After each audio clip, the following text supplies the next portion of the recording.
হলে যখন ছিলাম তখন এরকম একা একা শপিং করতে, একা একা বাজার করে খেতে আমার ভীষণ ভালো লাগতো। এই জিনিসটা আমি এখনও খুব মিস করি। তাই মাঝে মাঝে ইচ্ছে করে একটু যাই, ঘুরে আসি, শপিং করি, বাজার করে নিজে রান্না করে খাই, দেখি কেমন লাগে, আগের সেই ফিলিংসটা আসে কিনা। তো সেজন্যই আজকে বেরিয়ে গেলাম। গিয়েছিলাম আসলে আড়ংয়ে। আড়ংয়ে যাওয়ার জন্য প্রথমে আমি রিক্সায় উঠি, রিক্সা থেকে তারপর নেমে আবার লেগুনাতেও উঠে পড়ি। আসলে আমি চাইলে একটা সিএনজি নিয়ে সরাসরি আড়ংয়ে চলে আসতে পারতাম, কিন্তু আমার মনে হলো সে স্টুডেন্ট লাইফের যে অনুভূতিটা, এটা আসলে আমি সিএনজি করে আসলে পাবো না। সেজন্যই আমি আসলে রিক্সা, লেগুনা, মোটামুটি অনেক কিছু পার করে তারপরে আড়ংয়ে এসেছি। এই জিনিসটা আসলে আমি অনেক মিস করি। চারপাশে সব কিছু দেখতে দেখতে কোথাও একটা গেলাম, অনেক মানুষের সাথে ইন্টারাকশন হলো। এই জিনিসটা আমার মানে এত পছন্দ, কিন্তু ইদানিং সেটা একেবারেই হয়ে ওঠে না। আড়ংয়ে ঢুকেই আমি তারপর সোজা চলে গেলাম ব্যাগের সেকশনে। আসলে আমার ব্যাগ কেনারই উদ্দেশ্য ছিল। তো আড়ংয়ে ব্যাগের অনেকগুলো কালেকশনই দেখলাম, কিন্তু খুব একটা পছন্দ হয়নি কালেকশনগুলো। মানে সবই পুরনো কালেকশন, হয়তো ঈদে নতুন কোনো কালেকশন আসবে। তবে দু একটা ব্যাগ ছিল খুবই নাইস, কিন্তু আমার প্রয়োজন নেই বিধায় আমি কিনে নিয়ে গিয়েছিলাম একেবারে সেকেন্ড ফ্লোরে, যেখানে পাটের সব জিনিসপত্র পাওয়া যায়। আর আমার তো পাটের ব্যাগ ভীষণ পছন্দ, সেরকমই কয়েকটা পাটের ব্যাগ আমি নিয়ে নিয়েছি। তো এরপরে বেরিয়ে গিয়েছিলাম। আর কি কি নিয়েছি সেটা তো আপনাদেরকে দেখাবোই। তো বেলপুরি দেখে তো আর লোভ সামলানো গেল না, বেলপুরি নিয়ে খেয়ে ফেললাম 1 প্লেট।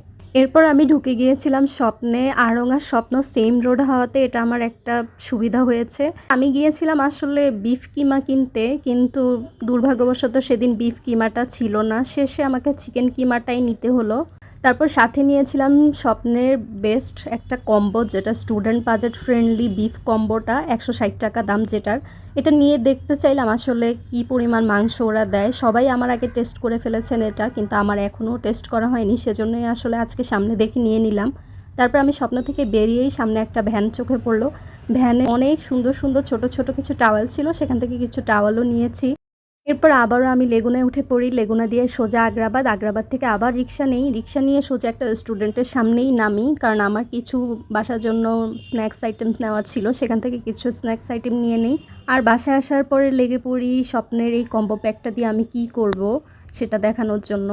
এই পরিমাণ মাংস ওরা দিয়েছে, আমার মনে হয় এই পরিমাণ মাংস একজন স্টুডেন্টের জন্য 1 বেলা থেকে 2 বেলা খাওয়ার জন্য মোটামুটি পারফেক্টই বলা যায়। 160 টাকা এর থেকে ভালো আসলে আশা করা যায় না। তো এরপরে আমি মাংসটা সুন্দরভাবে ভাবলাম কি করব। এরপরে এটা ভালো মতো পরিষ্কার করে একেবারে মাংস যেভাবে রান্না করে সেভাবে ওই 2টা আলু সাথে দিয়ে রান্না করে, সেটার সাথে আমি ভাবলাম খিচুড়ি রান্না করে ফেলি। তারপরে খিচুড়ির জন্য চাল ডাল ধুয়ে দিয়ে দিলাম। খিচুড়িটা রান্না হতে হতে আপনাদেরকে আমি আজকে কি কি সারাদিন শপিং করলাম সব কিছুই দেখিয়ে দিব। এই যে কাঠিটা দেখতে পাচ্ছেন, এটা কিন্তু আমার হল লাইফের কাঠি। এটার প্রতি এত মায়া, কিন্তু এটা এখন হাতে নিয়ে মনে হচ্ছে একেবারে ছোট হয়ে গিয়েছে। এখন কাঠিটা ছোট হয়ে গিয়েছে না আমি বড় হয়ে গিয়েছি আসলে বুঝতেই পারছি না। জোকস অ্যাপার্ট, আমি যা যা কিনেছি দেখাচ্ছি একে একে। এই যে এই ব্যাগটা নিয়েছি আমি আড়ং থেকে।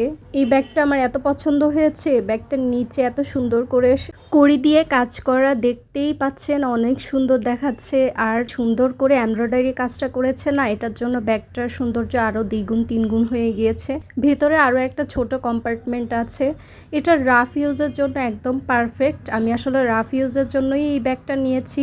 ব্যাগটা কেমন হয়েছে আমাকে অবশ্যই জানাবেন। আর এই হাতির ব্যাগ তো আপনারা সবাই চিনেন, এটা আড়ংয়ের মোস্ট মনে হয় সেলিং আমাদের মতো স্টুডেন্টদের কাছে। এটা খুবই সুন্দর, খুবই কমফোর্টেবল, আরামদায়ক। আর এই গোলাপের যে ব্যাগটা দেখতে পাচ্ছেন, মোবাইল পার্সটা, এটা আমার এত পছন্দ হয়েছে, দেখেই আমি 3টে একসাথে নিয়ে নিয়েছি, 3 জনকে গিফট করব। এরপর ভ্যান থেকে আমি এই সুন্দর কিউট একটা হ্যান্ড টাওয়াল নিয়েছি। টাওয়ালটা দেখেই আমার অনেক পছন্দ হয়েছে, নিশ্চয়ই টাওয়ালটা আপনাদেরও অনেক পছন্দ হয়েছে দেখে। আর সাথেই ছোট ছোট 2টা টাওয়াল নিয়েছি হাত পরিষ্কার করার জন্য, মাঝে মাঝে প্রয়োজন হয়। খিচুড়িটা হয়ে যাওয়ার সাথে সাথেই খিচুড়িটা কাঠি দিয়ে, দেখুন কোনো চামচ ব্যবহার ছাড়া একেবারে কাঠি দিয়ে হলে যেভাবে নিয়ে নিতাম সেভাবেই নিয়ে নিচ্ছি। এত ক্ষুধা লেগেছিল, আর খিচুড়িটা এত মজা হয়েছিল না, একেবারে মনে হচ্ছে আমি হলে বসে খাচ্ছি। ভীষণ ভালো লাগছিল। গলা শুনেই বুঝতে পারছেন গলাটা একেবারে বসে গেছে, তার জন্য আমি আন্তরিকভাবে দুঃখিত। খিচুড়ি খাওয়ার পরে এবারে একটু আমি পায়েস খেয়ে নিলাম। এতক্ষণ যারা ভিডিওটি ধৈর্য ধরে দেখেছেন তাদেরকে আন্তরিকভাবে ধন্যবাদ। আজকের মতো এখানেই শেষ করছি। আল্লাহ হাফেজ।